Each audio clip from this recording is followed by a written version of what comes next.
Fuse زندہ شاہ مدار رحمت اللہ علیہ، فیوز خود غوری، فیوز حضرت بابا فخر الدین رحمت اللہ علیہ حاصل کرنے کے لیے آئے ہیں، فیوز حضرت نطفر شاہ ولی لینے کے لیے آئے ہیں۔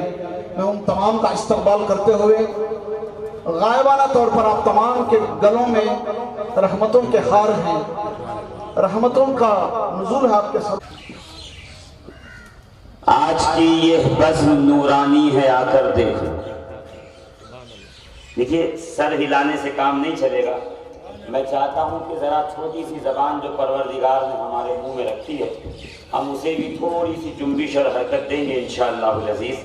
آپ کو سننے میں، مجھے سنانے میں مزہ آئے گا، اس لیے کہ قبرستان میں تقریر کرنا اچھی بات نہیں، مردے سارے کے سارے بور ہو جاتے اور وہ کہتے کہ کون آ کے شروع ہو گیا۔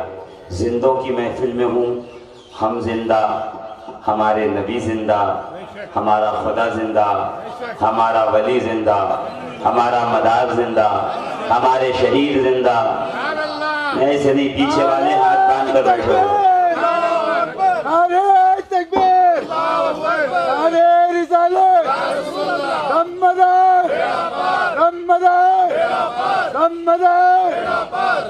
عزیزان محترم، دیکھیے آپ کی سبحان اللہ یہ ایک خطیب اور شاعر کے لیے پیٹرول کا کام کرتی ہے کہ گاڑی بغیر ڈیزل کے چلتی نہیں، اور خطیب بغیر سبحان اللہ کی جگہ سے ہلتا نہیں۔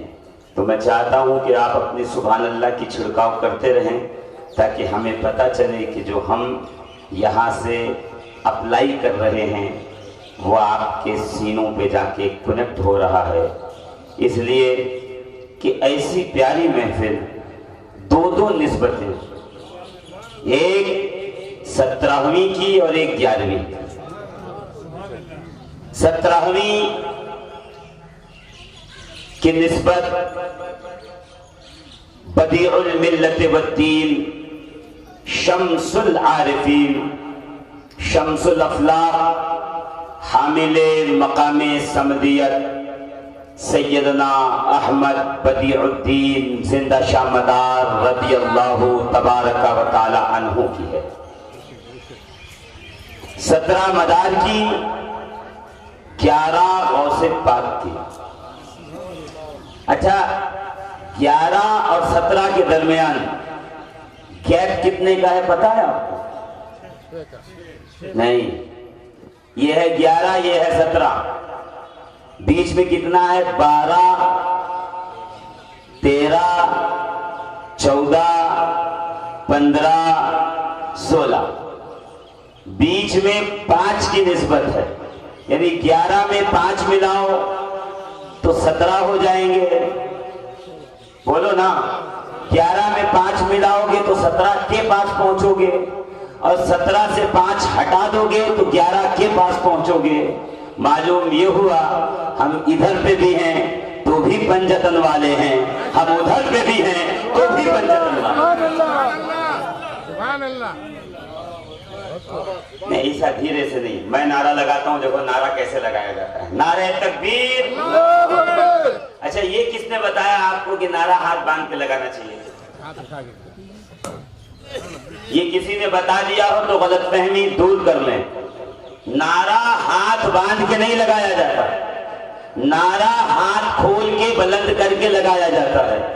نماز پڑھو قطب غوری کے آستانے کی مسجد پر تو ہاتھ باندھ لو تاکہ دنیا یہ جان جائے کہ امام اعظم ابو حنیفہ کا مقلد ہے، اور جب نعرہ لگاؤ تو ہاتھوں کو بلند کرو تاکہ دنیا یہ جان جائے کہ عباس وفادار علم بردار کربلا کا مقلد ہے۔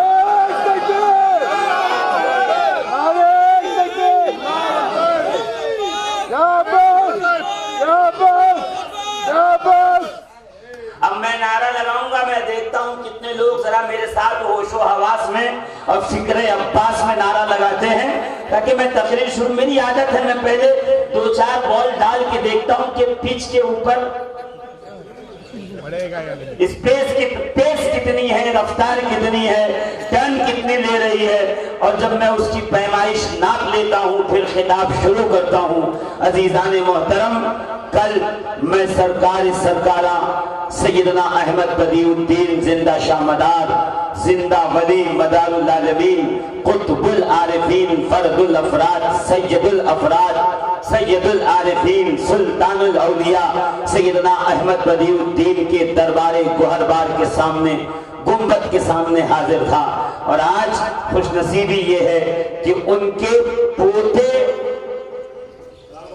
سبحان اللہ سبحان اللہ کل مدار پاک کی بارگاہ میں تھا، آج ان کے پوتے مرید و خلیفہ کی بارگاہ میں ہوں کہ مدار کے خلیفہ کو جمال الدین جان من جنتی کہتے ہیں، جمال الدین جان من جنتی کے خلیفہ کو سید محمود پر مکی کہتے ہیں، اور محمود پر مکی کے خلیفہ کو قطب الدین قطب غوری کہا جاتا ہے، جس کی ولایت کی دھوم ہندوستان ہی نہیں پوری دنیا میں ہے، اس لیے کہ صف اولیاء میں زندہ رہ کر سبوں نے، باحیات رہ کر سبوں نے دین محمدی کی تبلیغ کی ہے، جس نے اپنے جنازے سے 12 سال تک لوگوں کو کلمے کی دعوت دی ہے۔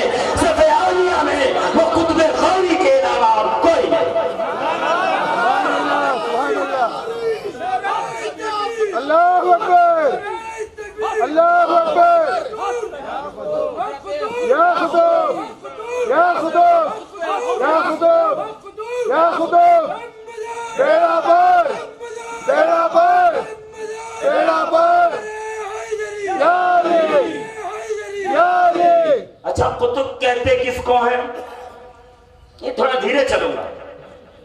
قطب کہتے کس کو ہیں؟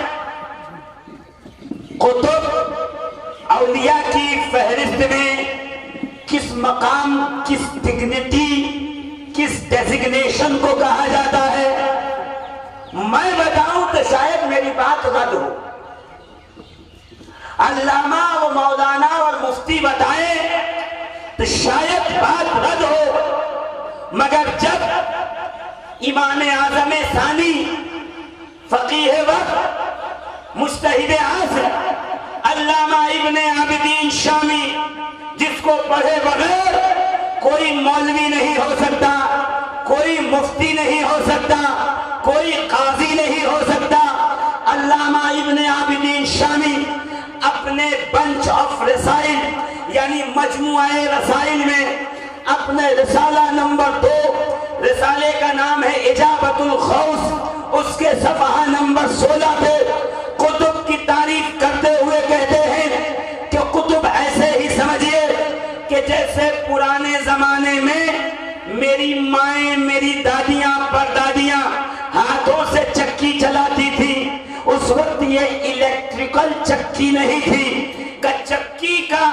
جو پارٹ ہے، جو اس کے الگ الگ اعضاء ہیں، جو چکی کے الگ الگ انسٹرومنٹ ہیں، کہتے ہیں ایک گول پتھر کو زمین میں گاڑ دیا جاتا تھا اور اس کے بیچ میں ایک ڈنڈی لگائی جاتی تھی اور اوپر ایک پتھر کے بیچ میں سوراخ کر کے اس ڈنڈی میں ڈال دیا اور ایک ہینڈل لگا کر ایک سوراخ میں مٹھی مٹھی بھر کے گیہوں، جو، باجرہ، ناچنی دالیں ڈالی اور ہینڈل کو گھمانا شروع کیا کہ ہینڈل گھوم رہا ہے، چاروں طرف سے دانے پہلے ٹکڑے ہو کے گرے، پھر ٹکڑوں کے بعد ذرے ہو کے گرے، ذروں کے بعد باریک آٹا بن کے گرا، کہ یہ چکی جو چل رہی ہے اس کے بیچ میں ایک ڈنڈی ہے جس ڈنڈی میں سوراخ بنا کے پتھر ڈالا گیا ہے، اگر یہ ڈنڈی نکال لی جائے تو پھر چکی گھومے گی نہیں، ایک آپ چکر گھماؤ گے تو کبھی دائیں گرے گی کبھی بائیں گرے گی، چکی کا نظام اس بیچ کے ڈنڈے پہ ہوتا ہے، اس بیچ کے کلی پہ ہوتا ہے، اس بیچ کے اس کیل پر ہوتا ہے کہ اگر وہ نہ رہے جس میں ڈال کر اسے پھنسایا گیا ہے اور وہ چل رہی ہے، اگر یہ کیل، یہ ڈنڈی نہ رہے تو ایک لمحے کے لیے چکی چل نہیں سکتی۔ فرماتے ہیں ابن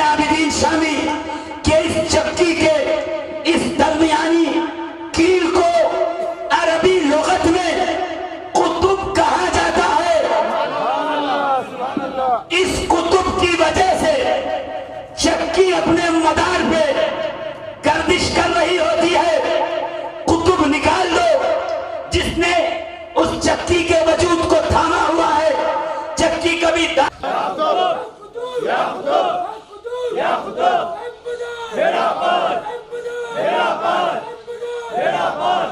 میرا یہ رائٹ ہینڈ ونگ ہے، یہ لیفٹ ہینڈ ونگ ہے. لیفٹ ہینڈ جو ہے مضبوط ہے، رائٹ ہینڈ تھوڑا سا کمزور ہے. تو میں چاہ رہا ہوں رائٹ ہینڈ والے تھوڑی سی مضبوطی دکھائیں، میرے ساتھ چلے، مجھے کچھ اور نہیں چاہیے، صرف آپ میرے ساتھ رہیں گے، انشاءاللہ تقریر آگے بڑھے گی. آپ پوچھو گے کون علی؟